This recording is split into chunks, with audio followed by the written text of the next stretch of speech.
Boa noite a todos. Estamos ao vivo em mais um webinar. Vamos ver aqui, todos conectados.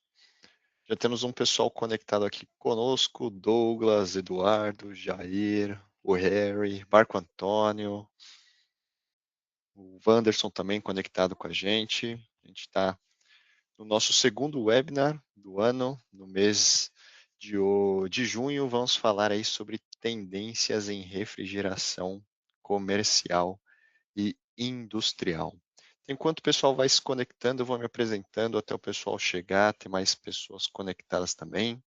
Meu nome é Lucas Fujita e eu sou responsável na Chemours pela área técnica e desenvolvimento de mercado, ou seja, toda a parte de aplicações de fluidos refrigerantes novos, que cada vez mais tem recebido protagonismo quando a gente fala de novos sistemas, novas aplicações, aspectos ambientais, legislações, e em refrigeração comercial e industrial não poderia ser diferente. Quem trabalha aí com refrigeração comercial e industrial sabe que antigamente a gente tinha um, dois, três tipos de fluidos e atualmente cada vez mais a gente encontra mais opções de fluidos, tá certo? Mais gente se conectando aqui, o Rodrigo, o Silas, o Marcos, e a gente vai dando início aqui ao nosso webinar para também valorizar todos que chegaram no horário, tá certo? Então, antes da gente começar, algumas informações gerais. O webinar está sendo gravado, ele é 100% ao vivo, e todo mundo que tiver uma dúvida, quiser interagir, quiser fazer algum comentário, tem uma aba de perguntas. Então, eu fico acompanhando aqui a aba de perguntas ao vivo. Então, se vocês quiserem mandar uma pergunta e estiverem pelo computador, na parte superior na direita, há um balão com ponto de interrogação, onde você consegue mandar as suas dúvidas, as suas perguntas. Quem está pelo celular, na parte de cima também da direita, tem esse balãozinho com ponto de interrogação, onde você consegue mandar suas dúvidas ao vivo.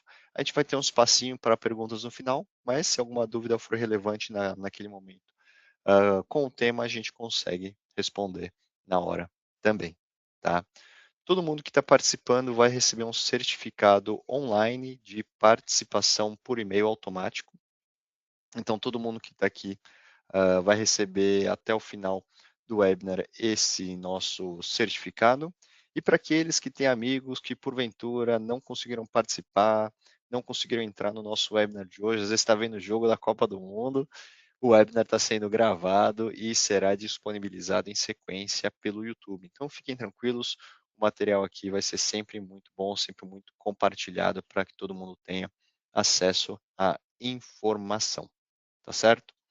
Então, sem mais delongas, vamos começar com uma informação até geral que todo mundo já sabe, mas quem nunca ouviu falar da Chemours, né?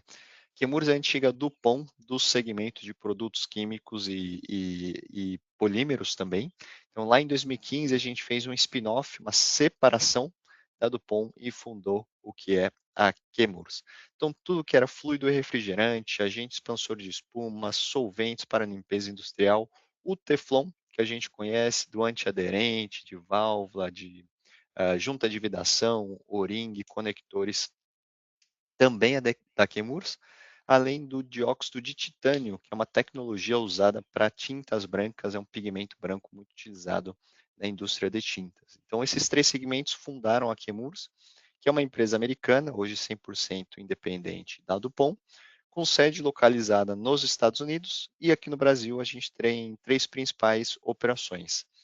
Em Alphaville, Barueri, na Grande São Paulo, a gente tem nossos escritórios comerciais e duas plantas industriais, uma na Zona Franca de Manaus, mais focada na fabricação do 410A e fornecimento também do R32 para os fabricantes de ar-condicionado split da Zona Franca, e em Barueri, uma unidade mais focada no 134A, tanto para o mercado automotivo, mas também para o mercado aí de chillers, de aplicações de média temperatura.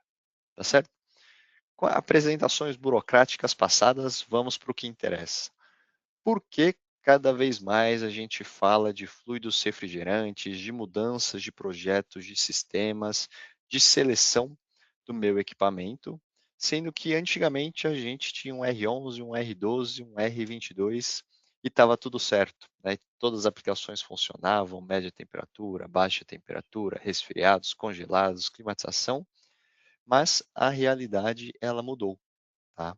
Quem está um tempinho a mais na refrigeração deve se recordar, mas hoje o Brasil ele é signatário de dois tratados internacionais, que é o Protocolo de Montreal e a Emenda de Kigali. O Protocolo de Montreal é um tratado internacional que visa o que a gente chama de phase out, ou seja, a eliminação de todas aquelas substâncias químicas que têm ODP, ou seja, que têm potencial de destruição da camada de ozônio. Quando a gente fala de fluidos refrigerantes que têm ODP, a gente vai estar falando dos CFCs, os clorofluorcarbonos, como é o R11, R12, 502, que hoje a gente praticamente não encontra mais no nosso dia a dia da indústria, mas principalmente os HCFCs, os hidroclorofluorcarbonos. E aí a gente vai estar falando de um fluido que eu imagino que até hoje todo mundo aqui encontre no dia a dia da manutenção da instalação, que é o R22, que é o R123, que é o 141B, muito usado para limpeza de sistemas de refrigeração, e esses fluidos refrigerantes, por serem controlados pelo Protocolo de Montreal, têm uma agenda de eliminação. Então, a cada período de anos, o Brasil reduz a quantidade que pode utilizar desses fluidos, e esse controle é feito pelo IBAMA, pelo Ministério do Meio Ambiente, sendo que no ano passado a gente teve uma redução de quase 70%, então 67,5% de toda a quantidade disponível de R22, de R123, 141B no mercado, e ano que vem, então praticamente 6 meses, a gente tem uma redução de quase 90%, 88,5% de redução.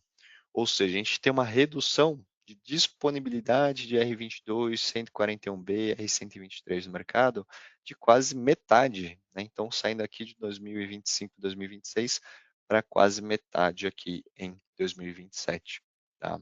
Em 2030, essa redução é quase total, né? 97,5%, mas a gente fala que é praticamente 100%, porque a quantidade disponível, esses 2,5%, é muito pouco para poder abastecer o nosso mercado, e a eliminação final oficial, é somente em 2040. Tá? Ou seja, não faz muito sentido para a gente instalar sistemas novos, equipamentos novos, chillers, câmaras frias com o R22. Por quê?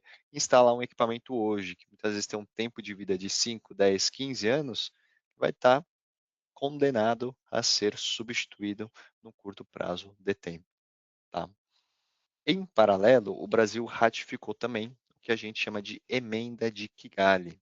A Emenda de Kigali é uma emenda ao Protocolo de Montreal que tem como objetivo phase down, ou seja, uma redução da utilização de substâncias químicas que têm alto GWP, ou seja, tem alto potencial de aquecimento global.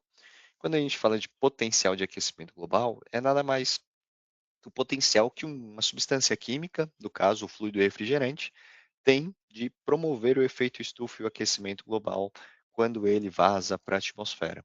Tá? Perdão.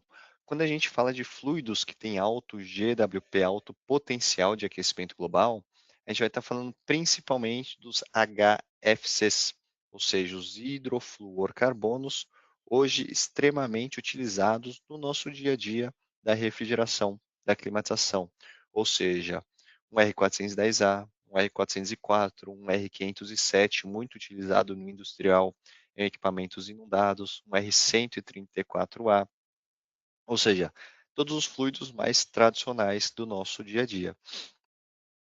E o Brasil já tem um congelamento do consumo. O que isso significa? Que desde 2024 o Brasil já tem um teto máximo de quanto pode consumir desses fluidos refrigerantes, HFCs, e a partir de 2029, ou seja, praticamente 2 anos e meio, a gente inicia as reduções gradativas desses HFCs. Então, 10% em 2029, 30% em 2035, metade, 50% em 2040, até a redução máxima ali em 2045 de 80, 85% mais ou menos. Tá?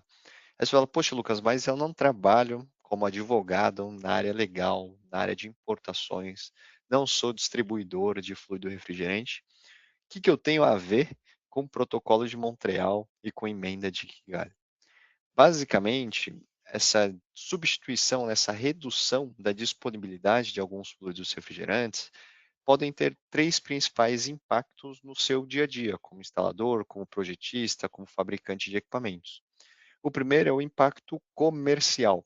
O que que significa? Com a redução de disponibilidade, a tendência é justamente de incremento de preços. Tá? Um bom exemplo é quem hoje usa ainda chiller centrífugo com R20, 123 já deve ter visto o tambor de R123 sendo vendido a mais de R$ 40.000, um tambor de 45 quilos. Então, o custo desses fluidos refrigerantes, como é o caso, por exemplo, do R22, 123, 141B, que vão ser eliminados mais cedo, com certeza vem subindo e continuará a subir nos próximos meses, nos próximos anos.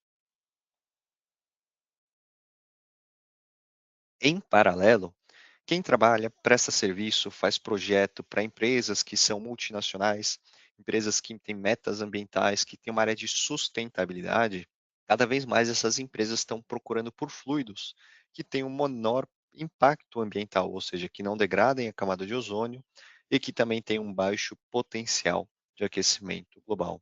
Então, hoje, empresas como Coca-Cola, como Nestlé, como essas grandes multinacionais já possuem uma lista de fluidos refrigerantes que eles podem usar na Europa, nos Estados Unidos e, consequentemente, no Brasil também. Então, conhecer as alternativas vai ser muito importante para que vocês saibam não só manusear, fazer manutenção, instalação e armazenamento, mas a seleção do fluido correto para o seu sistema, tá? E por final, é o impacto operacional. Então, se você está no dia a dia da operação de equipamentos, da manutenção, é dono de um supermercado, de uma indústria, a falta do fluido refrigerante vai basicamente parar o seu sistema. Por quê? Porque não existe sistema de refrigeração por compressão a vapor que funcione sem fluido refrigerante. Pelo menos até o momento eu desconheço. Então, o risco de paradas por falta de fluido refrigerante aumentam, o custo operacional, ou seja, para aquisição de fluido em caso de vazamentos, aumenta também. E o principal ponto do ponto de vista de componentes é justamente a disponibilidade de peças para reposição, ou seja, algum compressor, algum dispositivo de expansão pode se tornar obsoleto justamente porque não existe mais esse fluido no mercado e, consequentemente, não faz sentido um fabricante de compressor, controladores, dispositivos de expansão trazerem mais componentes para R22, por exemplo, nesse caso. Tá? E aí o pessoal sempre me pergunta, mas Lucas, eu não posso usar um R22, não posso usar um 502, um 507, um 404, um 410, um 134A. Tem alguma coisa que eu possa utilizar como fluido refrigerante? E a resposta é sim. E como que a gente define, como que a gente escolhe, o que que existe de opção de fluido refrigerante hoje no nosso mercado de refrigeração e de climatização aqui no Brasil? Então, todos esses fluidos aqui para trás, né, os produtos químicos industriais, os HFCs, HCFCs, os CFCs, eles em algum momento foram substituídos ou estão sendo substituídos. E atualmente existem basicamente duas opções, que ainda são alguns produtos químicos industriais, né, o CO2 é bastante utilizado em sistemas de baixa temperatura em refrigeração comercial, os hidrocarbonetos, como um R290, que é o propano, um R600A, que é o isobutano, mais utilizados em refrigeração comercial e doméstica de pequeno porte, então sistemas que você tem uma pequena carga de fluido refrigerante, e a amônia, que é extremamente eficiente, principalmente em sistemas de grande capacidade, grande carga térmica, muito utilizado ali no industrial, indústria de bebidas, frigoríficos, mas que pelo alta toxicidade não vem sendo utilizado em 100% das aplicações também, tá? E aí, do ponto de vista de fluidos refrigerantes sintéticos e halogenados, existe uma nova opção, uma nova família, uma nova geração de fluidos refrigerantes, que é o que a gente chama de HFOs e os blends de HFOs, as misturas de HFOs, que são as hidrofluorolefinas, ou também conhecida como a quarta geração de fluidos refrigerantes. Tá? O que é essa quarta geração de fluidos refrigerantes? São fluidos que a Chemours desenvolveu para substituir os HFCs, os HCFCs, os CFCs, podendo ser opções tanto para retrofit quanto para equipamentos novos, de fluidos que não degradam a camada de ozônio, ou seja, zero ODP, não tem nenhum problema com o protocolo de Montreal, e já tem um potencial de aquecimento global muito mais baixo, muito menor comparado aos fluidos refrigerantes antigos. Tá? E como que surgiram esses HFOs, essa quarta geração de fluidos refrigerantes? Bom, alguns anos atrás, né, foi descoberto, né, que os fluidos refrigerantes tinham um alto impacto ambiental, os HFCs tinham um alto potencial de aquecimento global, e fez-se um estudo para entender qual aplicação de refrigeração e climatização mais contribuía negativamente com vazamentos, ou seja, qual aplicação em que o fluido refrigerante existe que mais vaza no mundo. E aí foi feito um estudo, e aí aqui a gente está num fórum de refrigeração comercial, industrial, e muita gente pode pensar, poxa, com certeza são supermercados, porque o supermercado vaza a carga inteira no ano, com certeza é refrigeração industrial, porque eu tenho grandes cargas de fluido refrigerante, tem chiller aí ali com às vezes mais de 1 tonelada de carga de 134, de 404, de 507, mas na verdade a aplicação de fluido refrigerante, de refrigeração e climatização que mais vaza no mundo é ar-condicionado automotivo. Por que ar-condicionado automotivo? Se um carro tem somente 400, 500 gramas de carga de fluido? Porque existem muitos carros hoje produzidos com ar-condicionado. Então, se você for ver no nosso dia a dia, todas as montadoras, todos os fabricantes, praticamente 100% da linha dos veículos hoje produzidos, seja de passeio, seja pesado, seja agrícola, seja um trator, por exemplo, todos eles têm ar-condicionado com fluido refrigerante. E querendo ou não, um carro, um caminhão, um ônibus, ele passa por vias muito esburacadas. Quem trabalha no automotivo sabe que tem muita mangueira, muita conexão. Muitas vezes uma pedra que bate ali na frente do carro, no radiador, no condensador do seu equipamento, fura e vaza todo o fluido refrigerante. Então, na época, o fluido refrigerante mais utilizado para ar-condicionado automotivo era o 134A. Então, o desafio era desenvolver um fluido que substituísse o 134A de forma muito parecida, de forma muito similar, de pressão, capacidade, características de eficiência também. E foi assim que surgiu o R1234YF. Então, o que é o R1234YF? Ele é o que a gente chama de HFO puro, né, a molécula mãe dessa quarta geração de fluidos refrigerantes, que tem um impacto ambiental muito menor. Mas quanto menor ele é quando comparado ao 134? O 134A, quando ele vaza para a atmosfera, ele tem um tempo de vida de mais ou menos 13 anos. Ou seja, se seu carro, seu chiller vazou o fluido refrigerante lá em 2013, ele está até hoje, 13 anos depois, na atmosfera, promovendo o efeito estufa e o aquecimento global. Por outro lado, o R1234YF, caso vaze para a atmosfera, ele tem um tempo de vida de aproximadamente 11 dias. Então, quando você reduz de 13 anos para 11 dias, consequentemente, o GWP, o potencial de aquecimento global, reduz 99,9% comparado um fluido com o outro. Então, por isso que hoje na Europa, Estados Unidos, 100% dos veículos de passeio já rodam com R1234YF. Algumas montadoras aqui no Brasil também já vem adotando o R1234YF de fábrica. E se você às vezes tem um carro importado, uma Porsche, uma Ferrari, um carro de luxo aí que foi feito na Europa e nos Estados Unidos, com certeza absoluta ele utiliza R1234YF também.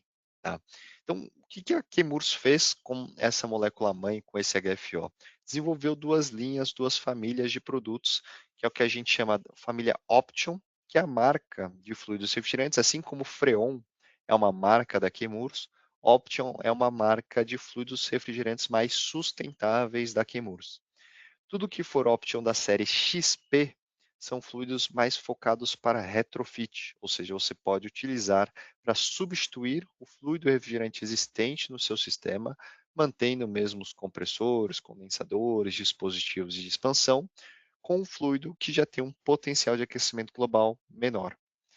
E ainda, a grande vantagem é que esses fluidos da série XP não são inflamáveis, ou seja, possuem classificação de segurança A1, ou seja, a mesma classificação do R22, do 134, 404, 507 e todos os demais.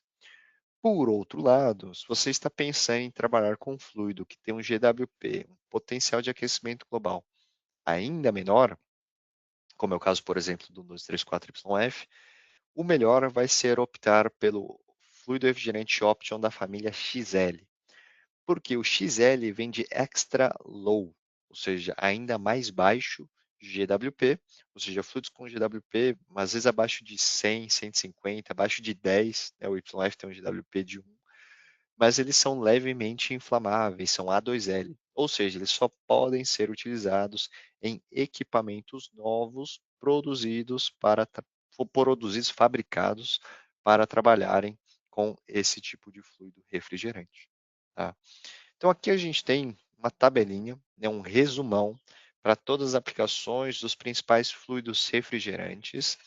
Na primeira linha, aqui em cima, a gente tem a aplicação típica, ou seja, se são aplicações de refrigeração, chillers industriais de média e baixa temperatura, aplicações de climatização, chillers de média pressão, ar-condicionado, chillers também em bombas de calor, ou até mesmo chillers de baixa pressão.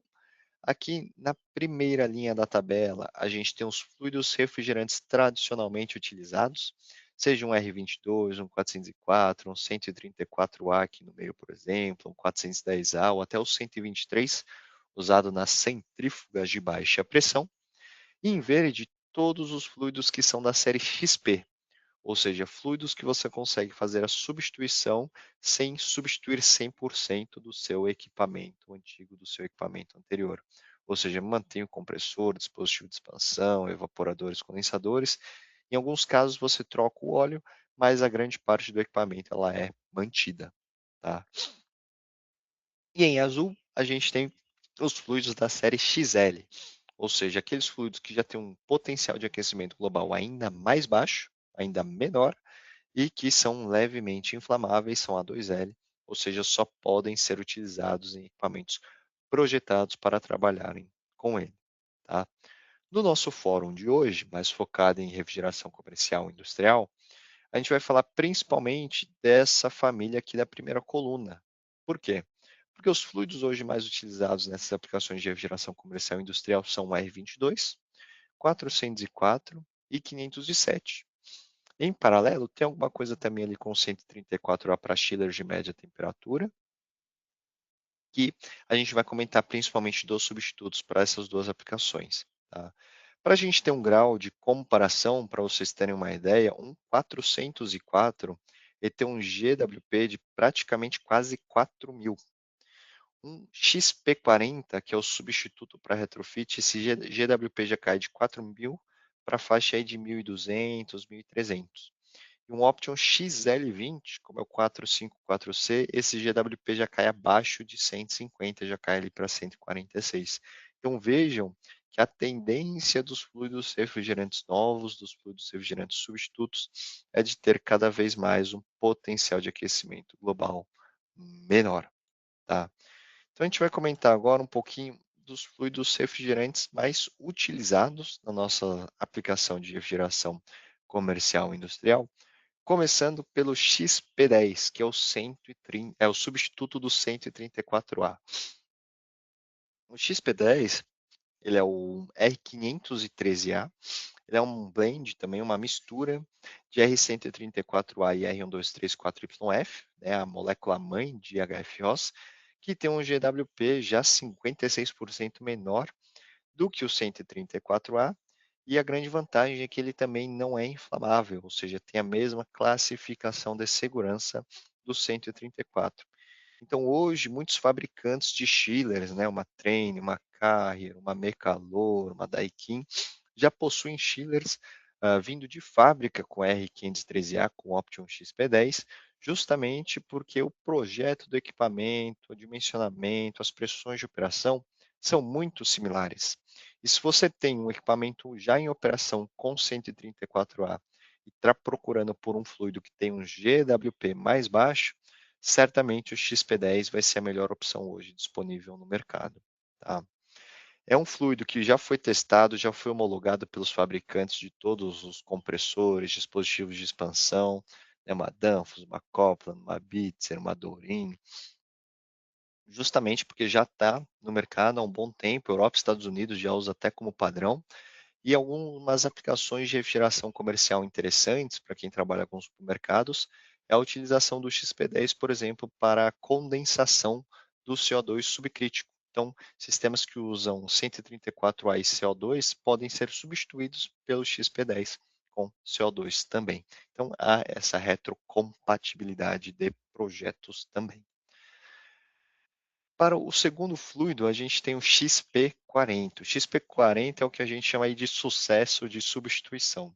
Por quê? Porque hoje o XP40 ele substitui uma vasta gama de fluidos. Então, substitui o 22, 404, 507, 422, 402, né, o HP80, HP81, substitui o 438A, 407F, 407A. Então, praticamente tudo que tiver ali de média e baixa temperatura de evaporação, resfriados e congelados, é possível utilizar um XP40, seja chiller, seja expansão direta também. Tá?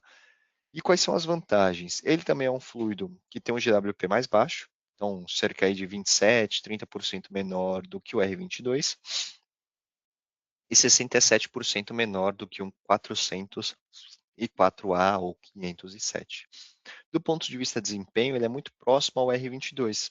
E comparado ao 404 e 507, você tem um aumento do COP, do coeficiente de performance do seu equipamento, justamente porque ele tem pressões de operação um pouquinho mais baixas e uma capacidade de refrigeração por quilograma de fluido maior quando comparada ao 404 e ao 507. Tá? O XP40 também não é inflamável, né? Tem a mesma classificação de segurança do R22, do 404, 507, ou seja, as mesmas ferramentas que você já está acostumado a usar, com a vantagem de poder utilizar os mesmos equipamentos. Tá? O único ponto de atenção aqui é que o XP40 ele só trabalha com óleo sintético poliol éster. Tá? Então, se o equipamento antigo é de R22, é importante fazer a substituição do óleo lubrificante mineral, que trabalha com a R22, para o óleo lubrificante sintético poliol éster. Tá? Essa solução é a mais utilizada hoje, principalmente em aplicações de refrigeração comercial, supermercados, fast food, câmaras frias, justamente porque ele é um substituto simples do ponto de vista operacional e também eficiente do ponto de vista de desempenho. Então tem validação aí já de todos os fabricantes, Tecance, Copland, na época que era Emerson ainda, até antigo esse documento, da Bitzer. Então são fluidos aí que já estão bastante disponíveis no nosso mercado. Né? Então até equipamentos novos, né? Então unidades condensadoras, racks, compressores, aqui tem alguns exemplos de unidades da Eugene FlexCode, Optima da Danfoss, a Ecolite da Bitzer, a ZX da Copland, que vêm sendo já comercializadas não só fora do Brasil, mas no Brasil também, e são compatíveis aí com 449A, com o XP40. Tá? Então, ou seja, está todo mundo preparado, os fabricantes, os distribuidores e a gente também para ter mais conhecimento e mais fluido refrigerante, mais sustentável no mercado.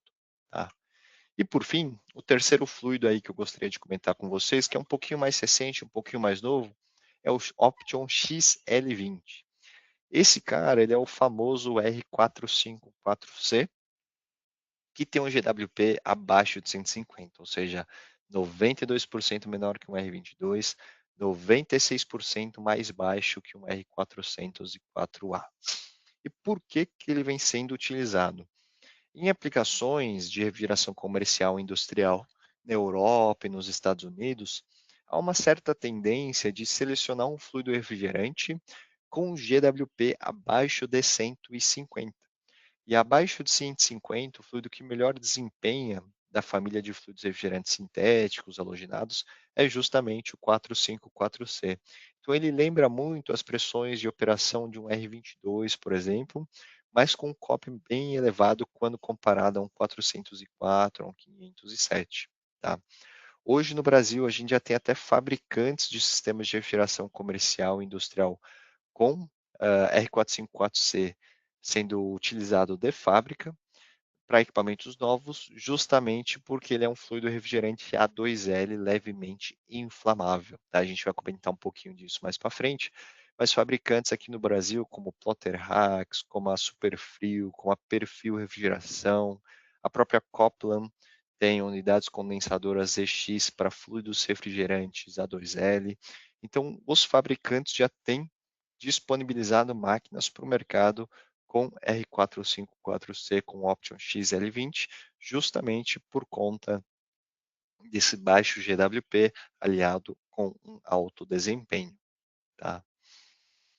E aí, como que eu faço para selecionar o melhor fluido, Lucas? Então, você comentou que eu não posso usar 22, não posso usar um 404, um 507, um 134A. O que eu preciso levar em consideração para escolher entre um XP40, um XP10, um XL20, uma amônia, um CO2, um propano, tá? Hoje existem basicamente quatro principais pilares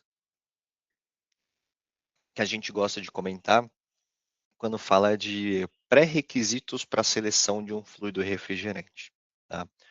O primeiro deles é o que a gente sempre vai avaliar, que é a performance.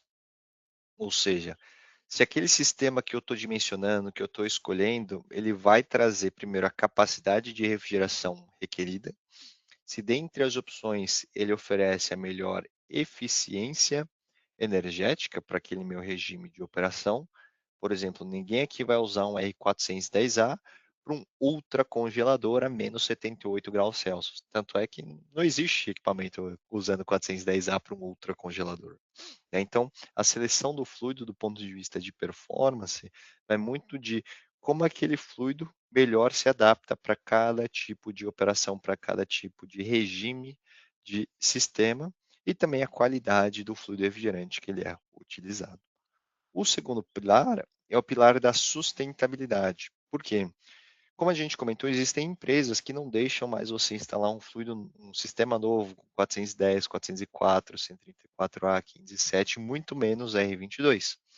Então, alguns pré-requisitos precisam ser seguidos dependendo da legislação, dependendo da empresa, dependendo de onde você está instalando aquele sistema. Mas, ao mesmo tempo, você não pode escolher usar um fluido que não esteja disponível, né? Então, poxa, hoje tem um chiller maravilhoso para média temperatura, de uma grande capacidade de refrigeração, mandei fazer, e quando fui fazer a carga, não existia aquele fluido refrigerante disponível aqui no Brasil. Então, a disponibilidade é um ponto importante a ser avaliado também. O terceiro ponto é o custo. Não é somente o custo do fluido refrigerante, mas o custo total do seu equipamento, custo de instalação, custo de aquisição, custo de operação, ou seja, se o sistema que eu estou escolhendo é mais ou menos eficiente, ele vai ter um custo maior ou menor. O custo que é bom a ser avaliado também, se vale a pena eu fazer um retrofit, ou se é melhor eu fazer uma substituição completa do meu sistema. E por fim, o ponto que às vezes a gente fala por último, mas que é o mais importante, que é a segurança. Ou seja, os requisitos de toxicidade e de inflamabilidade do meu sistema. Vou te dar um exemplo. Quem trabalha hoje com instalação de um supermercado em uma região urbana, próximo de escolas, de uma igreja, de grandes públicos, de grandes moradias, dificilmente vai instalar um sistema com uma carga instalada, por exemplo, de fluido refrigerante de amônia em expansão direta em grande quantidade. Por quê? Porque em caso de vazamento, você pode ter algum tipo de risco de intoxicação e até mesmo de acidentes e mortes, dependendo do tipo do sistema, dependendo do tipo do acidente ou do incidente, tá? E, ao mesmo tempo, do ponto de vista de inflamabilidade. Quem trabalha, por exemplo, em locais que têm um controle muito restrito sobre inflamabilidade, às vezes algum tipo de hospital, alguma fábrica de produto perigoso, petroquímica também. Às vezes você não pode utilizar um fluido refrigerante inflamável e aí você precisa olhar para os fluidos classe 1 também, tá? Turma, tem aqui alguma dúvida? Tranquilo?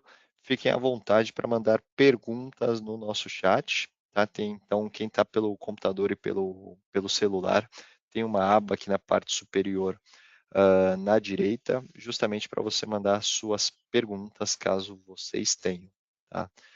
Costumo falar que se não tem nenhuma pergunta, ou é porque todo mundo entendeu tudo, ou é porque ninguém entendeu nada e não tem nem o que perguntar, tá? Então fiquem à vontade aí para mandar as dúvidas de vocês também, tá? Então a gente observa que no nosso dia a dia aí da refrigeração comercial e industrial, cada vez mais a gente vai trabalhar, vai buscar fluidos com GWPs, com potenciais de aquecimento global cada vez menores, cada vez mais baixos, e com certeza o fluido refrigerante mais popular no médio e longo prazo vai ser um 454C, por conta do GWP mais baixo quando comparado aos demais, tá? E aí muita gente me pergunta, poxa Lucas, mas nunca ouvi falar de R454C, de fluidos refrigerantes levemente inflamáveis. O que é um fluido refrigerante levemente inflamável? Porque quando eu penso em inflamabilidade, para mim, ou ele não pega fogo, ou ele explode que nem uma bomba, que nem gás de cozinha, né? Mas, na verdade, para fluidos refrigerantes é um pouco diferente. E a gente vai explicar um pouquinho disso agora para vocês também, tá? Então, hoje, todo fluido refrigerante, que é considerado, todo produto químico que é considerado fluido refrigerante, melhor dizendo, ele recebe uma classificação de segurança que é definida pela ASHRAE. ASHRAE 34, que é uma norma que no Brasil é traduzida para a BNT NBR 16666, que ela vai classificar o fluido refrigerante com relação à toxicidade e com relação à inflamabilidade. O que isso significa? Fluido refrigerante do ponto de vista de toxicidade, que tem classificação A, são aqueles fluidos de menor toxicidade, ou seja, aquele que você está mais acostumado a trabalhar. Um R22, um C34, um 410, o próprio propano, um R1234YF, ou seja, que em caso de vazamentos, o risco, né, de asfixia, alguma coisa assim, é um pouco menor.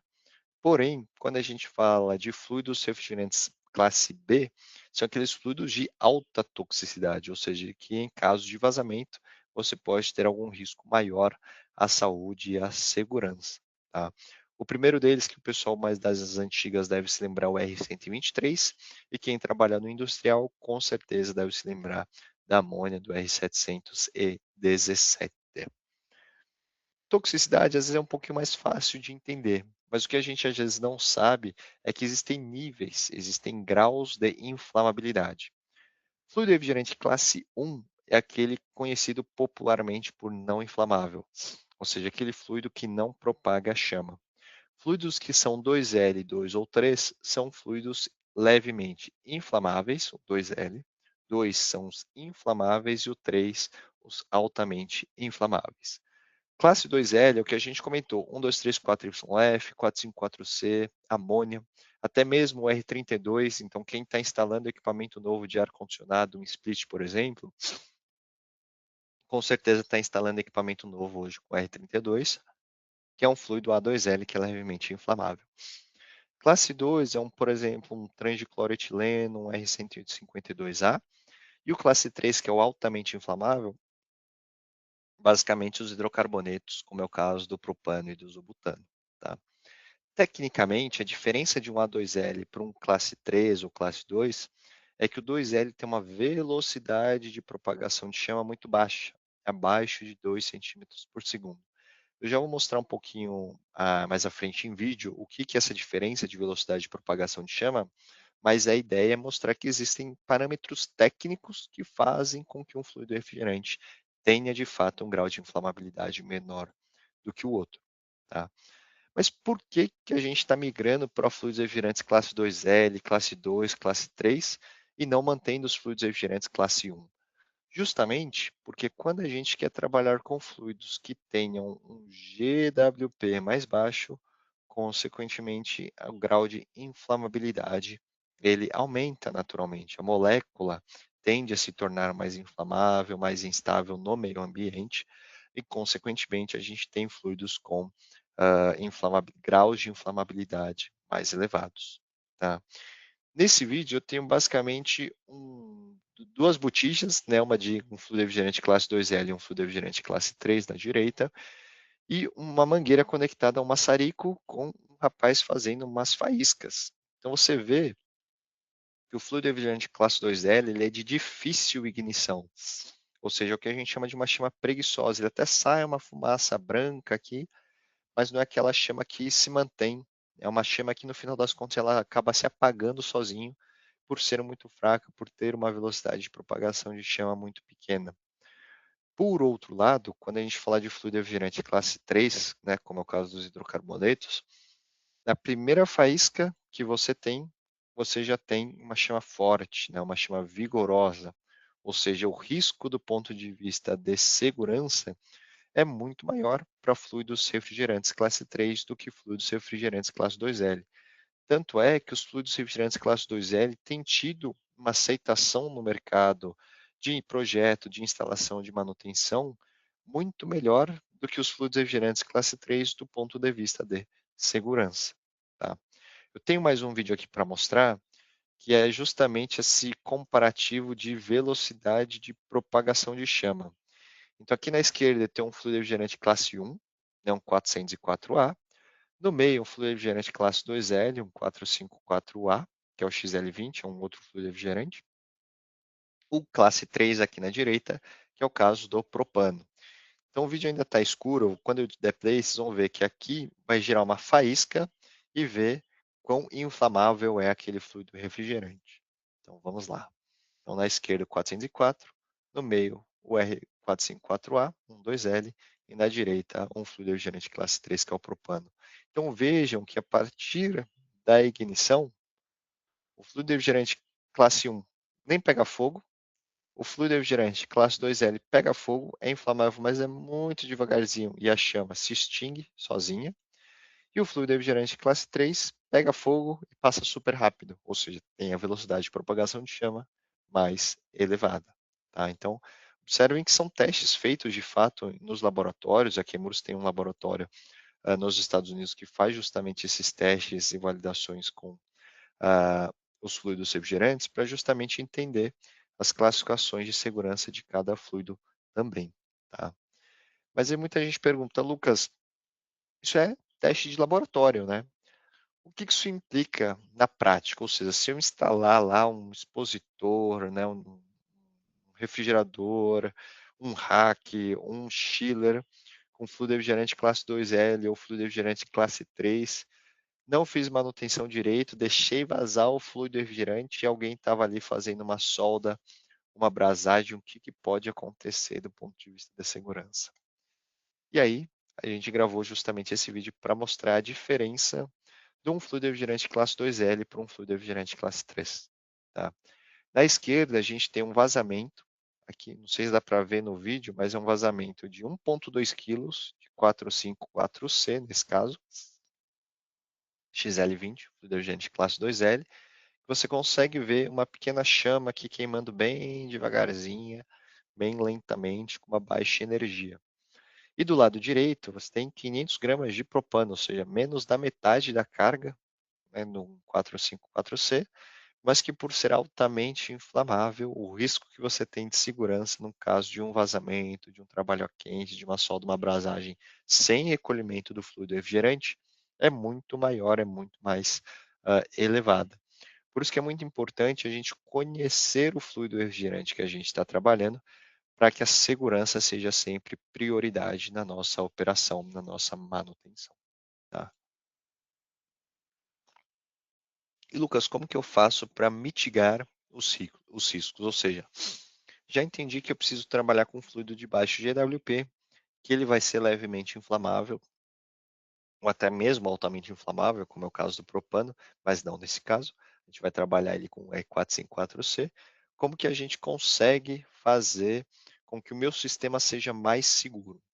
O primeiro passo, na verdade, não é nem com quem compra e quem opera o sistema, é com quem projeta o equipamento. Por quê?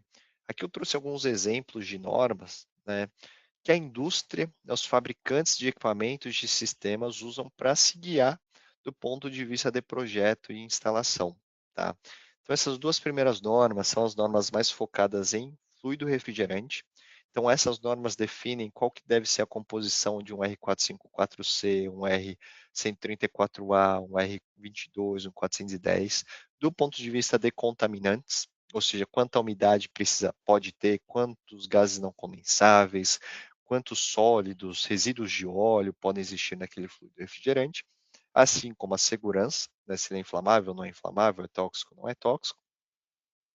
Aqui embaixo, alguns exemplos de normas para quem projeta a parte de instalação do seu sistema, ou seja, o que ele vai olhar do ponto de vista do ambiente onde aquele sistema vai ser instalado.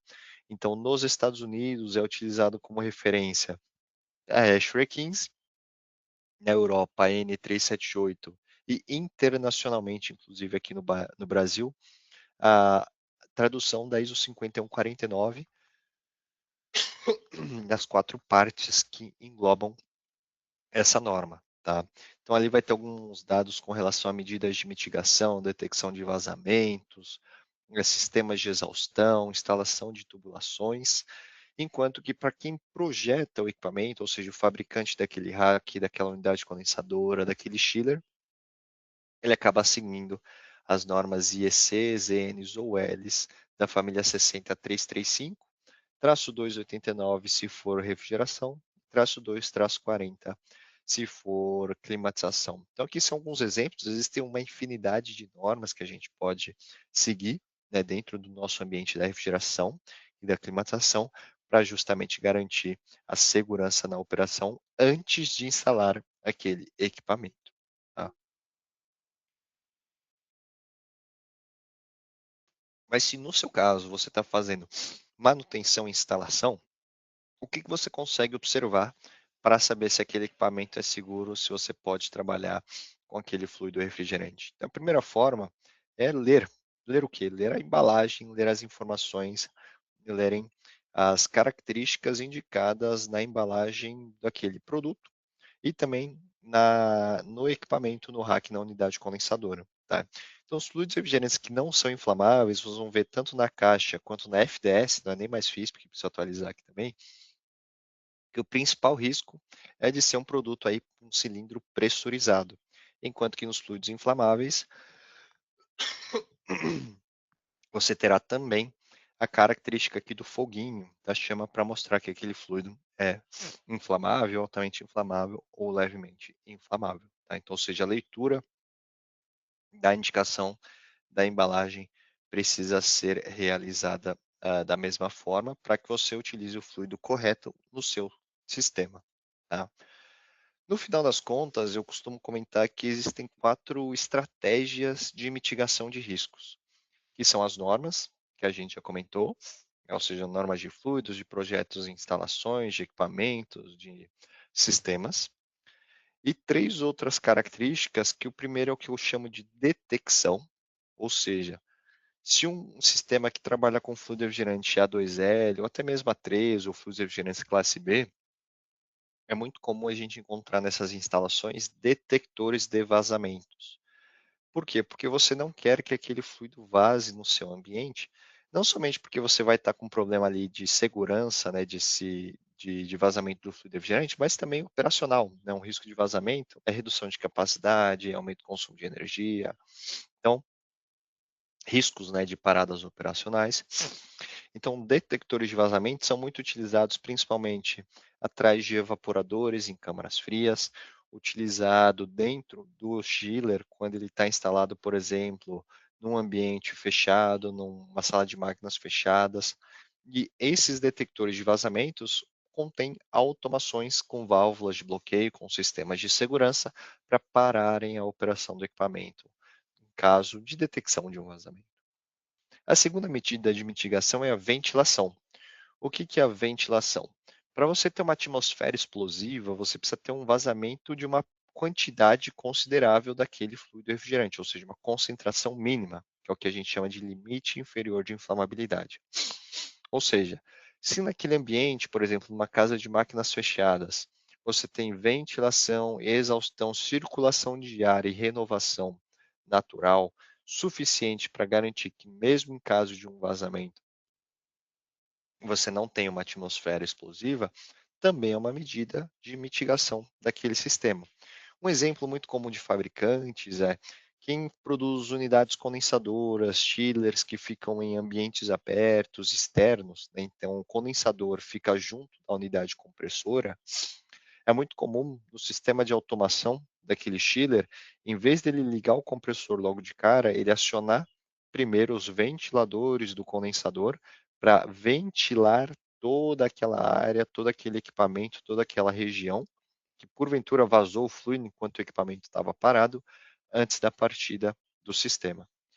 E por fim, o quarto passo, né, a quarta estratégia é justamente a mitigação do ponto de vista de tudo que for possível de projeto e manutenção e treinamento. O que que significa? No projeto do meu equipamento, eu simulei, eu estudei o pior cenário possível, ou seja, o que que vai acontecer com o meu sistema de refrigeração em caso de falha, em caso de falta de energia, em caso de elevação da pressão, por exemplo, tem uma válvula de segurança, uma PSV, essa PSV ela está sendo direcionada para onde? Está sendo direcionada para dentro de uma sala, está sendo direcionada perto das caldeiras, por exemplo, é uma loucura, né? Mas às vezes acontece. Então, o projeto do meu equipamento mitiga o pior cenário também. Parte de armazenamento, ou seja, onde eu guardo minhas botijas, meus cilindros, meus tanques de fluidos refrigerantes, meus planos de manutenção, se eles estão sempre atualizados. E aí tem uma dúvida que o Wanderson mandou aqui com relação a recolhimento de fluidos, a gente já vai comentar quando for falar de manutenção também. E se a equipe que está executando aquela manutenção, aquela instalação, ela está treinada e capacitada para executar aquele serviço. Tá? Então, eu trouxe um exemplo de algumas estratégias muito utilizadas, por exemplo, em supermercados. Então, um supermercado, por exemplo, que quer trabalhar com R454C. Então, aqui é só um exemplo, para sistemas de refrigeração industrial, outras aplicações, a gente tem requisitos diferentes, mas aqui é só um recorte, um exemplo para mostrar o que pode ser utilizado como medida de mitigação. Então, se você tem um expositor fechado, com certeza é interessante você ter lá um sensor de detecção de vazamentos em sistemas de expansão direta, com válvulas de bloqueio, né, uma shutoff, uma solenoide na entrada ou na saída, para caso ele detecte um vazamento, ele pare a circulação do fluido naquele equipamento. E o mesmo vale ali para expositores abertos e também para câmaras frias, né, um detector de vazamento e válvula shutoff. Câmaras frias e walk-in coolers é interessante também comentar do volume daquela câmara, daquele sistema. É um pouco incomum, mas a carga máxima que você pode utilizar no sistema de expansão direta com 454C para um walk-in cooler, para uma câmara fria, é a carga máxima que você tem dentro da câmara, ou seja, da entrada e saída do evaporador, né, daquele sistema, é de cerca de 75, 76 quilos. Acho muito difícil você ter 70 quilos dentro dos evaporadores numa câmara fria, mas é um limitante dependendo do tamanho do quarto, dependendo do tamanho da sua câmara. Sistemas que estão internas, então muitas vezes você tem um rack que está numa casa de máquinas fechadas, às vezes você tem uma câmara fria de cerveja, de chopp dentro do supermercado, que a unidade condensadora fica no teto, então isso é muito comum em lojas de bairro, express, às vezes a unidade condensadora ela fica dentro da loja, é importante que você também avalie esse volume do quarto, por exemplo, esse volume do ambiente. E se são unidades externas, ou seja, se tem ventilação natural, né, tem um ambiente com amplo espaço para a circulação, as medidas de mitigação elas vão depender muito mais das normas de instalação, ou seja, de onde aquele equipamento vai ser posicionado, mas é muito comum os fabricantes já adotarem de praxe a parte de sensor, de vazamentos e da exaustão principalmente nesses racks, nessas unidades que tem condensador acoplado do sistema de condensação, de compressão também. Tá? Aqui um outro exemplo, então um sensor de vazamentos conectado aqui atrás do seu evaporador na câmara fria, com automação com válvula solenoide aqui na entrada e na saída. Então vazou o fluido, o sensor detecta, fecha a entrada, fecha a saída, e aí você não tem vazamento de todo o fluido do sistema para dentro da sua câmara. O vazamento é somente do volume do fluido que tiver aqui nas linhas dentro da sua câmara entre a entrada e a saída dessas solenoides. Então, fabricantes aí de sensores como Danfoss, Carel, Fugauge, já tem sensores e equipamentos para detecção dos fluidos refrigerantes classe 2L, como é o caso, por exemplo, do 454C. Tá? Outros exemplos, unidades condensadoras. Então, para esses supermercados ou de bairro, lojas compactas ou até mesmo quem tem câmaras frias na indústria. Então, por exemplo, cervejarias têm câmaras frias para armazenamento de lúpulo, tem câmaras frias nos centros de distribuição para armazenamento de chopp, para estender um pouquinho ali o prazo de validade. Não digo estender o prazo de validade da cerveja, né, mas para manter o prazo de validade estabelecido pelo fabricante. As unidades condensadoras são boas soluções também. Então, essas unidades condensadoras geralmente são instaladas na área externa da sua câmara fria, podem atender as câmaras, podem atender vitrines, expositores, pode ser um sistema só para média, um só para baixa, com fluidos refrigerantes classe 2L também. Quem trabalha no ambiente industrial vai falar, poxa, mas isso aí é máquina pequena, né? Eu trabalho com compressor semi-hermético, compressor parafuso, compressor centrífugo, dá para usar com fluido refrigerante classe 2L? E a resposta é sim, tá? Porque aqui eu tenho um exemplo de um sistema usando fluido refrigerante classe 2L, 454C, em casa de máquinas fechadas.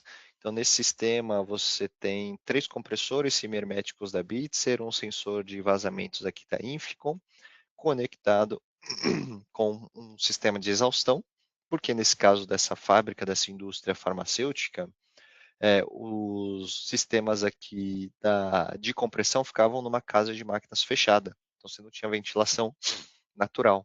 Então foi instalado um sistema de exaustão que, em caso de detecção de vazamentos, os ventiladores fariam a exaustão e a circulação do ar dentro daquele ambiente fechado também. Tá? Supermercados, então você consegue utilizar nas vitrines, nos expositores, tanto com expansão direta de unidades condensadoras e racks, mas também de equipamentos self, né, os plugins. Então, hoje, alguns fabricantes, como por exemplo a Perfil Refrigeração, já faz self, tanto com porta quanto sem porta, expositor vertical, expositor horizontal, com R454C já de cara, já de fábrica, para você poder usar em aplicações de média e de baixa temperatura. Tá? E aí, chegando no tema que o Wanderson comentou com a gente nos comentários, e de manutenção, né? Eu posso fazer os mesmos procedimentos, posso recolher para condensadora, eu preciso usar um cilindro de recolhimento adequado, específico, pode misturar. O que eu posso fazer ou o que é diferente do ponto de vista de manutenção? Então, tudo que era considerado boa prática de refrigeração passa a se tornar práticas obrigatórias. Tá? O que são práticas obrigatórias? Recolhimento do fluido refrigerante antes de um trabalho quente. Então, você vai fazer uma solda, uma abrasagem, vai cortar uma tubulação, vai instalar uma válvula, tem que recolher o fluido refrigerante. Se o equipamento tem tanque de líquido, ok, recolha para o tanque de líquido. Se o equipamento não tem tanque de líquido, o ideal é fazer o recolhimento para um cilindro de recolhimento externo. Tá?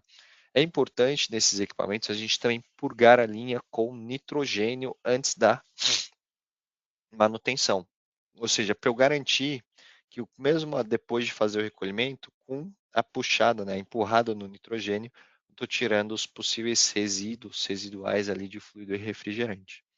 Os procedimentos de vácuo, carga por massa, já são obrigatórios de praxe. Mas uma coisa que às vezes o pessoal esquece ou deixa de fazer é teste de fugas ou teste de estanqueidade, ou seja, você pressuriza o seu sistema, Então, se o sistema é pequeno, você consegue pressurizar com nitrogênio mesmo, esperar um período de horas para ver se aquele sistema vai apresentar algum tipo de vazamento.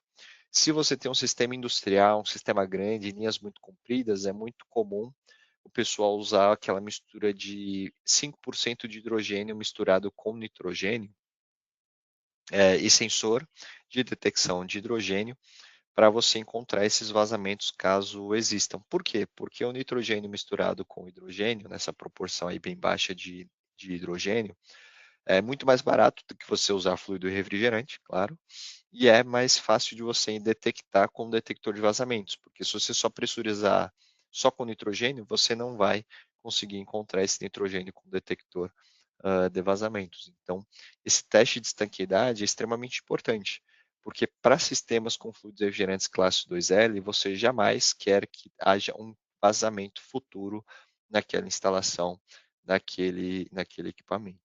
Tá? E aí, as ferramentas, muitas vezes são as mesmas, mas em alguns casos podem mudar. Tá? Por quê? Cilindro de recuperação com certeza é diferente. Tá? Por quê? Porque para cada tipo de fluido refrigerante você precisa ter um cilindro separado, ou seja, um cilindro para R22, um para 410A, um para 404, um para 454B, um para 454C, um para R290, um para R600A, porque cada cilindro só pode comportar um tipo de fluido. Se você misturar dois fluidos refrigerantes diferentes no mesmo cilindro, você vai formar um fluido novo. E aí você não sabe se aquele fluido funciona em média temperatura, em baixa temperatura, se está bom, se está ruim, se está contaminado ou não está. E aí, para fluidos refrigerantes classe 2L e classe 3, é importante ter uma etiqueta do GHS, que é o Sistema Globalmente Harmonizado, que vai identificar que lá dentro você tem um fluido refrigerante inflamável. Tá? Bombas de vácuo, recolhedor e detectores eletrônicos de fugas de vazamentos, na maior parte dos casos, são as mesmas. Tá? O que é importante você observar é que fluidos refrigerantes classe 1 e classe 2L, geralmente é a mesma recolhedora, o mesmo detector de vazamento, mesmo recolhedor, o mesmo detector de vazamento. Porém, para fluidos refrigerantes classe 3, propano, isobutano, aí já é outro detector de vazamento, é outro tipo de recolhedora, tá? É bem específico. Então é importante você observar, né, se o que você já tem, a ferramenta que você possui, ela já é compatível com esses fluidos refrigerantes novos ou não. E se não for, é importante que no prazo específico, ali no curto, médio ou longo prazo, dependendo de quanto você pretende trabalhar com esses fluidos novos, que você providencie também as ferramentas adequadas. Tá? Trouxe aqui alguns exemplos também de quem tem utilizado. Então, XP40 a gente tem visto ali bastante em supermercados, refrigeração comercial, fast food, indústria farmacêutica, na Decra, por exemplo, até mesmo cultivo de orquídeas. Isso é uma aplicação que eu nem sabia que precisava tanto de refrigeração. Grau de curiosidade, as orquídeas só florescem em temperaturas baixas, né? Abaixo de 17 graus, eu acho próximo ali de 15, 14. Então, as floriculturas precisam de câmaras frias com temperaturas baixas para produzir milhões e milhões de orquídeas diariamente para venda. Então, isso é uma coisa que eu não sabia, é que o uso do fluido refrigerante é extremamente essencial. Então, olha quantas aplicações a gente não pode usar os nossos fluidos refrigerantes. E o 454C é o XL20, a gente já tem monoblocos da Kit Frigor, hacks da Superfrio, da Perfrio, da Plotter Hacks, para refrigeração comercial, industrial, unidade condensadora da Copland também, compressores da Bitzer também já com 454C, justamente porque é o fluido aí do futuro do ponto de vista de operação de novos sistemas de baixo GWP. Tá? Então, antes da gente passar para as nossas perguntas, eu gostaria de fazer alguns comentários, algumas conclusões. Então, todo mundo que hoje tem equipamento com R22 tem que estar bastante preocupado do ponto de vista de substituição, ou seja, já ter um plano de conversão no curto prazo. Curto prazo, por quê? Porque ano que vem essa redução já é de quase 90%. Quem tem equipamentos com 404, 507, 134A tem um prazo um pouquinho maior, mas também é importante já ter um plano de conversão principalmente iniciando até 2029, que é quando a gente tem a primeira redução de HFCs. E aí você tem duas opções, né? Então, retrofit para manter os mesmos equipamentos e, com fluidos refrigerantes da série XP, né? Que é o caso do XP10, XP40 que a gente comentou, ou o uso do XL20 para sistemas novos de menor GWP. Tá? Então, a nossa ideia agora é a gente passar para as dúvidas, para as perguntas. Tá? Então, enquanto eu leio as perguntas, eu vou deixar esse QR Code aqui na tela para vocês escanearem, vocês fazerem a avaliação do nosso treinamento, sugerirem os próximos temas. Então, no último webinar, teve bastante gente que pediu o tema com relação a chillers de data centers, chillers hospitalares, chillers de shopping centers.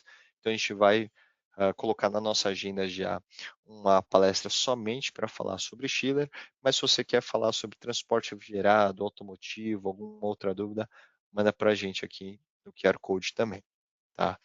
Então, vou ver as perguntas que a gente tem. Então, uma dúvida aqui do Wanderson. Ele perguntou: ao utilizar o fluido refrigerante Option XP10 para equipamento de ar-condicionado comercial, split, cassete, o que precisa é, trocar ou não o óleo lubrificante do compressor? O XP10 ele é o substituto do 134A. Se o equipamento hoje está trabalhando com 134A, quase 100% de chance de ele estar usando o óleo lubrificante sintético poliéster. Nesse caso, você não precisa trocar o óleo lubrificante. Substituição do 134 para o XP10 é uma substituição direta, ou seja, você recolhe o 134A, faz um check ali se não tem nenhum vazamento, não precisa substituir nenhum componente danificado, faz um vácuo e a carga por massa de uma quantidade muito próxima do 134A que você tinha antes.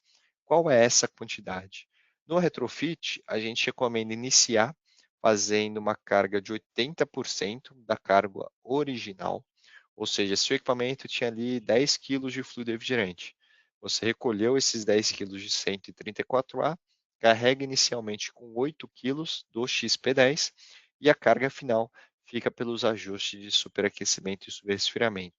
No final, a carga vai estar muito próxima, vai estar entre 95% a 102% da carga original do 134, nesse caso do retrofit. Tá? Então, não precisa se preocupar do ponto de vista aí de substituição de óleo no retrofit do 134. Tá? Outra dúvida que mandaram aqui: fluidos refrigerantes classe 2L e classe 3 podem ser recolhidos para condensadora usando compressor ou somente por uso de recolhedora portátil e cilindro adequado? E quanto à carga de fluido, ele pode ser feito complemento em caso de vazamentos ou somente carga completa? Bom, então aqui a gente tem duas dúvidas muito boas, muito importantes, e a resposta é sempre depende, né, da parte do recolhimento para condensador usando compressor. Por que depende? Recolher para condensador é uma prática muito comum, principalmente em aplicações com ar-condicionado split, por exemplo, com R32. E aí, por que depende? Porque se foi você que instalou aquele equipamento, se foi você que fez o vácuo, fez a carga, colocou a quantidade correta de fluido refrigerante, e você não tem nenhum tipo de vazamento no seu equipamento, tudo bem você recolher para a condensadora, porque você vai fechar a saída da condensadora, vai ligar o compressor e o fluido vai ser recolhido de fato para a condensadora. Qual que é o problema? Se não foi você que fez a manutenção, a instalação anterior, se não foi você que fez a carga do fluido refrigerante, e se você não sabe se aquele equipamento está 100% estanque, ou seja, pode ter algum tipo de vazamento, o ideal não é recolher para a condensadora. Por quê? Se não foi você que fez a carga, quem fez a carga, primeiro, pode não ter feito um bom vácuo, ou seja, tem gases não condensáveis no seu equipamento. Ele pode ter colocado mais fluido do que deveria naquele sistema, ou seja, às vezes ele fala, não está gelando, não está gelando, está com gás. Né? Então, carregou muito fluido refrigerante. E se você tentar recolher para a condensadora, você vai tentar recolher um volume maior que a condensadora aguenta. Ou seja, há um risco de sobrecarga, né, daquela condensadora. Outra possibilidade, se o sistema tem um vazamento na linha de sucção do compressor, além de recolher o fluido refrigerante, você vai estar recolhendo também o quê? O ar ambiente. O ar ambiente tem oxigênio. Então você vai estar misturando fluido refrigerante inflamável, óleo lubrificante, que na maior parte dos casos também é inflamável, um comburente, que é o oxigênio do ar ambiente, e a alta temperatura de descarga do compressor, ou seja, há o risco de você ter ali o famoso efeito diesel, ou seja, de uma explosão da cabeça ali do compressor, da descarga, usando esse tipo de procedimento incorreto. Então, na dúvida, a melhor forma é sempre recolher o fluido utilizando uma recolhedora e um cilindro de recolhimento adequado, tá? Tem muita gente que fica reutilizando botija de 410, de 32, de 404 para recolher fluido, mas isso é um perigo. Por quê? Porque a botija do fluido refrigerante ela é muito fina, a parede é muito fina. Então, recolher fluido, pressurizar, despressurizar, pressurizar, despressurizar, em algum momento vai ter um acidente, essa botija vai ter a parede rompida, tá? E a segunda dúvida era com relação à carga. Eu posso fazer um complemento de carga? Até quanto eu posso carregar aquele fluido? Então, todo o sistema que trabalha com fluido refrigerante, que é uma mistura da série 400, 404, 410, 454B, 454A, 449A, 438A, 453A, 407, são misturas de fluidos refrigerantes que não têm a mesma temperatura de evaporação, ou seja, tem um fluido ali que é mais volátil e outro que é menos volátil. Se o sistema está em operação, quais são os principais pontos que você pode ter vazamento? Linha de líquido, né? Descarga do compressor, próximo ao condensador e próximo aos evaporadores, tá? Onde que mora o perigo? Se o sistema vaza o fluido refrigerante na fase líquida, ou seja, tanque de líquido, saída do condensador depois que o fluido já está subresfriado, antes da válvula de expansão, o fluido refrigerante na fase líquida ele está homogêneo, ou seja, ele vai vazar a composição correta daquele equipamento. Se você tem um vazamento do fluido refrigerante na fase vapor, por exemplo, do equipamento operando na descarga do compressor, o fluido refrigerante que vaza na fase vapor também vaza por completo. Ou seja, você não tem uma perda na composição porque está perdendo todo o fluido refrigerante. O risco mora onde? Se você tem, por exemplo, um tanque de líquido, onde o fluido refrigerante tem fase líquida e fase vapor junto, e você tem um vazamento no tanque de líquido na parte superior, essa parte superior vai evaporar primeiro, vai ter um vazamento primeiro do componente mais volátil e depois do componente menos volátil. Ou seja, ali você tem um risco de perda da composição do seu fluido refrigerante. Outro caso é na botija do fluido refrigerante. Se você deixou uma botija de 404, 507 aberta no ambiente, o componente mais volátil vai evaporar e se porventura depois você fechou, vazou o componente mais volátil e o menos volátil ficou, ou seja, você já descaracterizou, já perdeu a composição daquele fluido refrigerante também. Tá? Então é muito importante a gente levar isso em consideração. Se o vazamento for com o equipamento em operação, não tem problema, você consegue fazer a recarga na fase líquida por massa daquele fluido refrigerante sem problema nenhum. Tá? O difícil é saber, né, onde que foi o vazamento, mas fazendo um check de inspeção, caça-vazamento, você consegue encontrar onde foi aquele vazamento e fazer a carga correta do fluido. Tá? O Harry perguntou aqui para a gente o substituto do 141B também. Tá? Eu acabei não comentando aqui, mas vou comentar agora. Hoje, o substituto que a Chemours tem do 141B é o Option SF80, que é um tambor do fluido refrigerante na fase líquida, né, do solvente na fase líquida, né, que é o SF80, ou uma botija, que é o Option SF Flush de 4,5 kg, pressurizado com nitrogênio e com tubo pescador. Tá?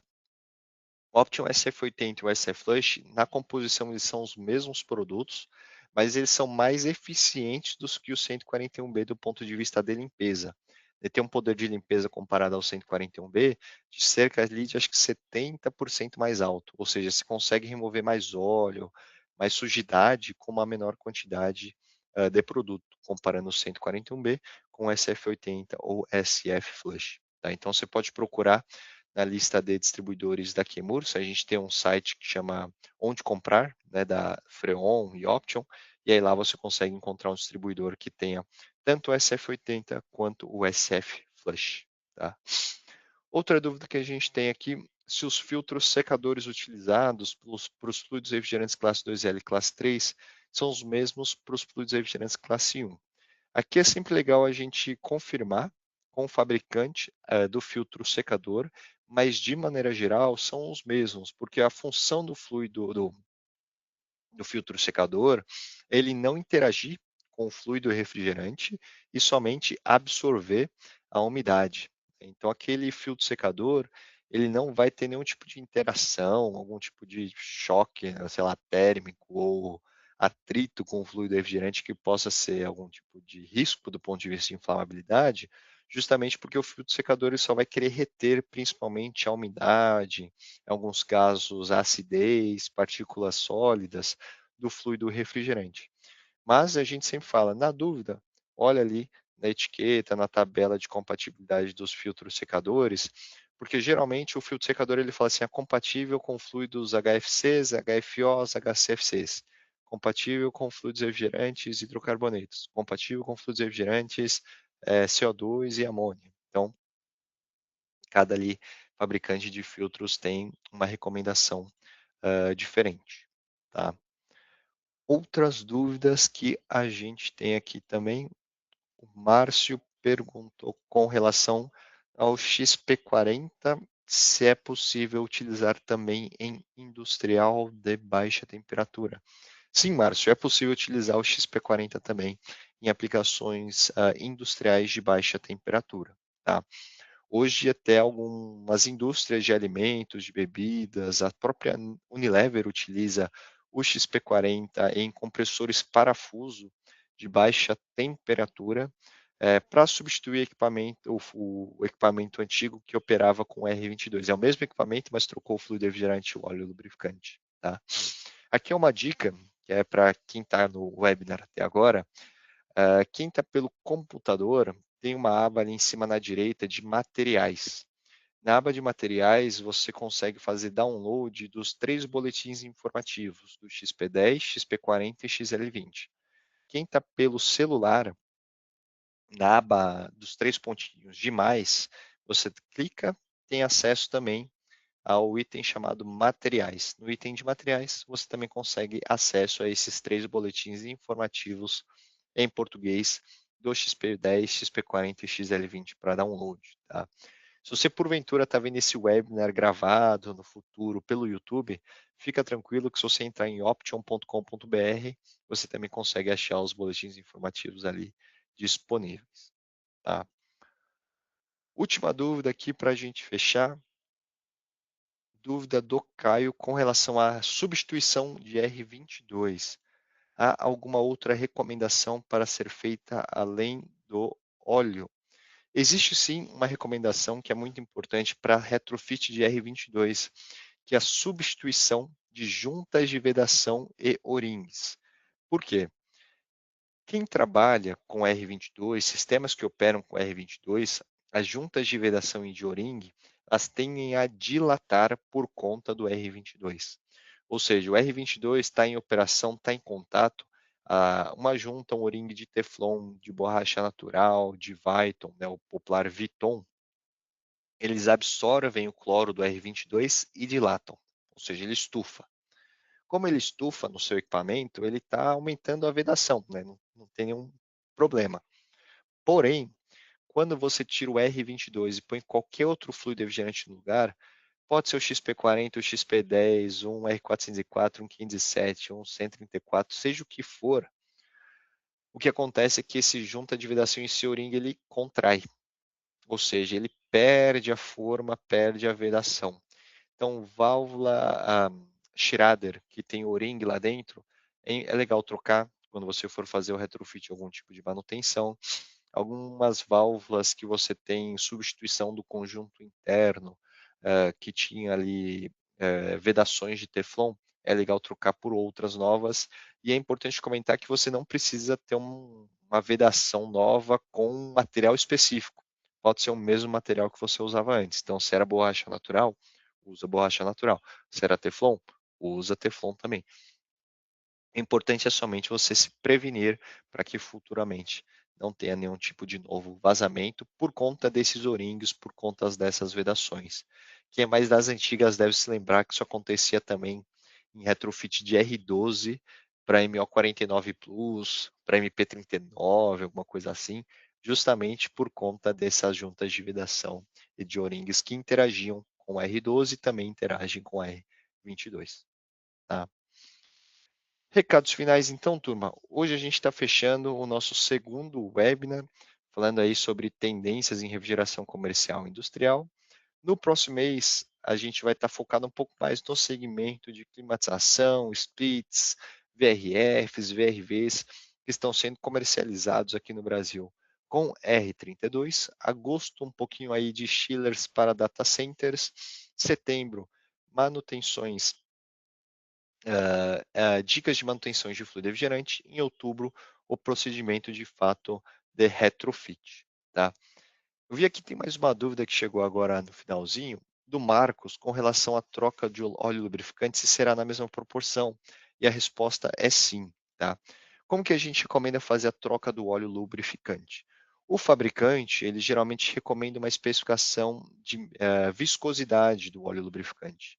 Então, por exemplo, se você tinha um óleo lubrificante mineral com viscosidade, sei lá, 32, por exemplo, você vai substituir aquele óleo lubrificante mineral por um óleo lubrificante sintético poliéster da mesma viscosidade anterior. Então, se era 32, põe 32. Se era 46, põe 46. A única diferença é que você vai mudar o tipo do óleo lubrificante. Então, se no R22 ela era óleo lubrificante mineral, com XP40, XP10, XL20, os fluidos refrigerantes HFOs vão ser todos óleos sintéticos poliéster. Tá? E aí que uma dica também, eu gosto de falar aqui, então aproveitem aí que eu estou passando mais uma dica. Quem faz retrofit de R22 em equipamentos grandes e precisa fazer a troca do óleo lubrificante com equipamento em operação, o R22 também é compatível com óleo lubrificante sintético poliéster. Então você não precisa esperar o dia do retrofit para fazer a troca do óleo. Você consegue tirar o óleo mineral do equipamento e pôr o óleo sintético poliéster para trabalhar com R22. O R22 possui miscibilidade com óleo sintético poliéster. O pessoal só não usa óleo sintético poliéster com R22 simplesmente porque o óleo sintético poliéster é mais caro que um óleo lubrificante mineral. Tá? Mas no procedimento de manutenção, se você quer ganhar tempo no dia do retrofit, o ideal é fazer a substituição do óleo antes da substituição, do dia da substituição do fluido refrigerante, tá certo? Lembrando que, lembrem de mandar sempre as sugestões de vocês, tá? A ideia da Chemours é a gente sempre compartilhar conhecimento com o nosso mercado de refrigeração, de climatização, porque quanto mais gente conhece de fluido refrigerante, quanto mais gente conhece das boas práticas, que agora são práticas obrigatórias, melhor é o nosso dia a dia da operação, da manutenção. A gente tem sistemas mais saudáveis, operando melhor, com menos dor de cabeça, né? Quem trabalha em manutenção de refrigeração, eu já trabalhei na indústria operando compressores, parafuso, e era uma loucura, né? Final de semana, domingo, madrugada, dá problema, a gente tem que ir lá resolver. Mas se a gente cuida bem dos equipamentos, o risco de ter uma parada, uma quebra é muito menor. Tá? Então, manutenção sempre prioridade, segurança também, para que a gente possa ter sistemas não só mais sustentáveis, mas também mais eficientes. Tá? Agradeço a presença de todos vocês e deixo aqui dois contatos, tá? O 0800 724 0506, que é o nosso 0800 para tirar dúvida. Então, se você tiver alguma dúvida, quiser ligar para a gente, é esse 0800. Mas se você quer mandar no WhatsApp, é o DDD 11 99 137 0560. No nosso WhatsApp, a nossa área de atendimento ao cliente recebe as dúvidas de vocês. Se for dúvida comercial, eles dão suporte comercial. Se for dúvida técnica, geralmente eles direcionam para mim, mandam para a gente manda a resposta para vocês. E se vocês querem acesso aos boletins informativos, mais dados, guias de retrofit, a gente tem nos nossos sites também, freon.com.br ou option.com.br também, tá? Antes da gente terminar, eu vi que o Wanderson mandou mais uma dúvida aqui para a gente poder fazer o nosso para a gente poder responder, né, o nossas dúvidas, né, não deixar ninguém sem responder, ele perguntou se já existe estudos para a quinta fase de fluidos refrigerantes. E se eu disser que não existe, eu vou estar mentindo. Por quê? Porque a indústria de produtos químicos, de fluidos refrigerantes, de compressores, condensadores, está sempre buscando fluidos mais sustentáveis, mais eficientes.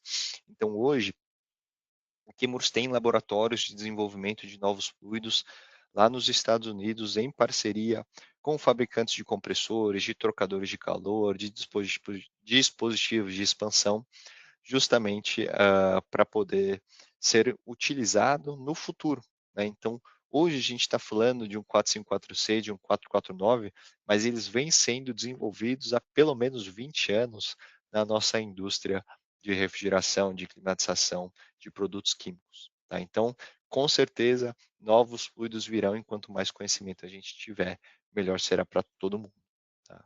E aí, nesse meio tempo, a Elizabeth também mandou uma dúvida que eu acho que é importante a gente comentar, que é o uso do 134A, até quando a gente vai poder utilizar o 134A no automotivo, tá. Então, ainda não existe no Brasil uma data limite determinada pelo IBAMA, pelo Ministério do Meio Ambiente, para a Anfávia, para as montadoras migrarem do 134A para o R123.4YF. Contudo, como na Europa e nos Estados Unidos já é obrigatório, a gente já vê muitas montadoras que fazem veículos para exportação já utilizarem, por livre e espontânea vontade ou obrigação da empresa, o R123.4YF e tirando o 134A. O IBAMA, o Ministério do Meio Ambiente, vem trabalhando, né, no aperfeiçoamento das normas, das legislações, para que a partir de 2029, 2030, a gente já tenha uma ideia de quando essas regulamentações entrarão em vigor para aplicações também do automotivo, limitações de GWP para segmentos de refrigeração comercial e industrial também. Então, a gente ainda não tem uma data definida específica, Elizabeth, mas logo, logo a gente vai descobrindo e compartilhando com vocês também, tá certo? Então, novamente, meu muito obrigado a todos que permaneceram até o final do nosso webinar. Um grande abraço para todos vocês, uma boa noite, um bom descanso e eu espero vocês no nosso próximo webinar no próximo mês, no mês que vem, para a gente tirar todas as dúvidas que vocês têm do mercado de refrigeração e de climatização. Um abraço, um bom final da nossa semana. Amanhã já é sexta-feira, aproveitem o final de semana. Não se esqueçam de torcer aí para o Brasil na segunda-feira, 14h também, tá certo? Um abraço a todos, tenham uma boa noite e um bom descanso para todos. Tchau, tchau.